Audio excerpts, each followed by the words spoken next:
Principalement sur le mouillé, on a un problème de motricité, on n'arrive pas à transmettre la puissance.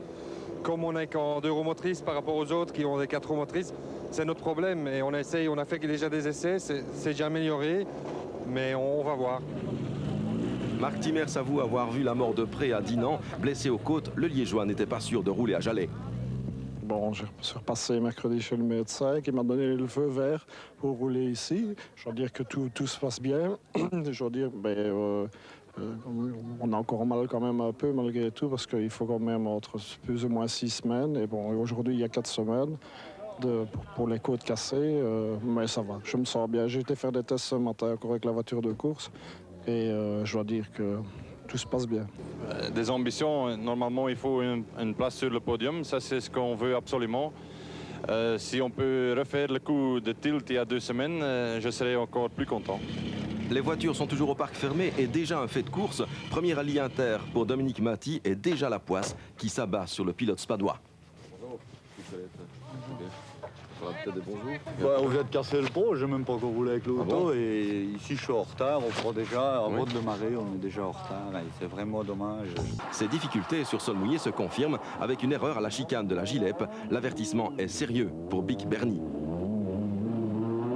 Prudence également pour Bruyneel et sa Lancia Delta alors que Timmers annonce directement la couleur dans la première spéciale avec un temps scratch qui ne sera pas le dernier.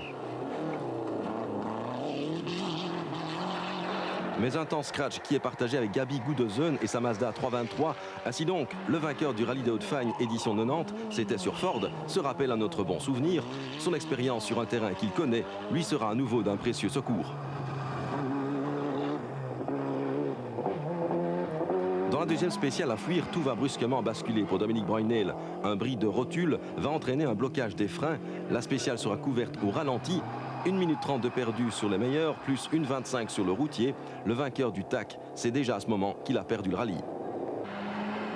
Pascal Smets lui a fait un mauvais choix de pneus. Il est parti en slick, mais ses temps en fin de première boucle seront tels qu'il rentrera à Jalais en position de leader du rallye une fois les pneus changés. Et l'on sait que le jeune pilote Mitsubishi adore les sols mouillés.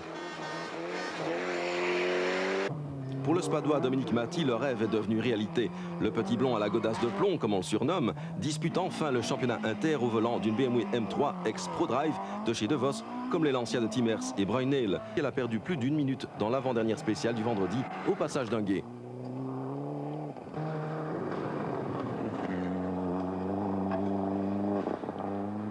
En l'absence de Paul Yettard, c'est Jimmy Olevire qui pilote la seule Subaru Impreza. Olevire met du temps à trouver ses marques. Ce n'est que sa 2e apparition au rallye des Hauts-de-Fagne, mais sa 5e place après les 10 premières spéciales est un encouragement certain en vue des tâches futures.